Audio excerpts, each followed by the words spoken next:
Let's see about Joseph the Dreamer, the full story of Joseph's history.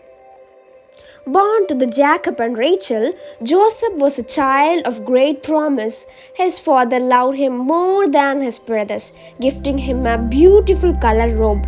This caused a jealousy among his brothers.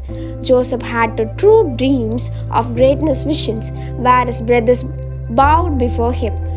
But instead of admiration, these dreams fueled their hatred. One day, his brothers could take no more. They threw Joseph into a pit, then sold him as a slave to traders heading to Egypt. To their father, they brought back his torn, blood-stained robe, making Jacob believe his beloved son was dead.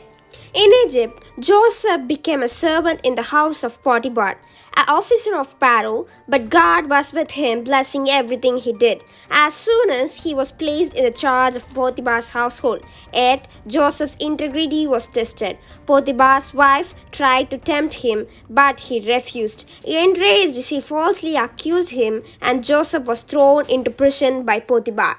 Even in prison, Joseph's gift for interpreting dreams remained. He explained the dreams of Pharaoh, cupbearer, and baker, foretelling their futures. And when Pharaoh himself had troubling dreams, Joseph's name was remembered.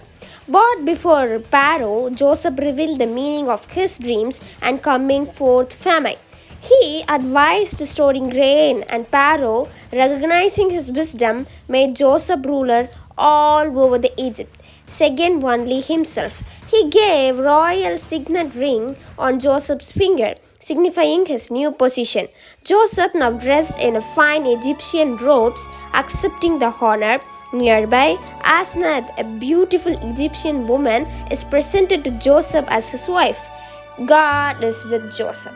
As famine spread, Joseph's brother came to Egypt seeking food, unaware that governor before them was their lost brother. Joseph saw his dream came true as his brothers bowed before him. He tested them, longing to see if their hearts had changed. During the years of famine, he invited his brother to great feast. They sat down and amazed at the generosity of the Egyptian ruler, not realizing that he was their brother, whom they had sold all along. He gave Benjamin 5 times larger than others. As they returned home, Joseph instructed his servant to secretly place his silver cup in Benjamin's sack, setting their stage of a final test. Just as they left the city, Egyptian soldiers rushed towards them. "Stop! Someone has stolen our master's silver cup!" and checked everyone's sack. Now Benjamin arrested. The brothers was devastated. They threw their robes in grief and returned to Joseph's palace, determined not to leave Benjamin behind. After Benjamin accused of stealing their silver cup, Judah pleaded Joseph. Joseph could no longer hold back his emotions. He revealed his true identity. "Do not be afraid. What you meant for evil, God turned for good, and to save many lives." His brothers told everything to Jacob, that Joseph is alive. That night God appeared before Jacob. "Here I am the God of your father. Do not be afraid to go down to Egypt, for I will make you into a great nation there. I will go down to Egypt with you, and I will surely bring you back again, and Joseph's bone will close your eyes."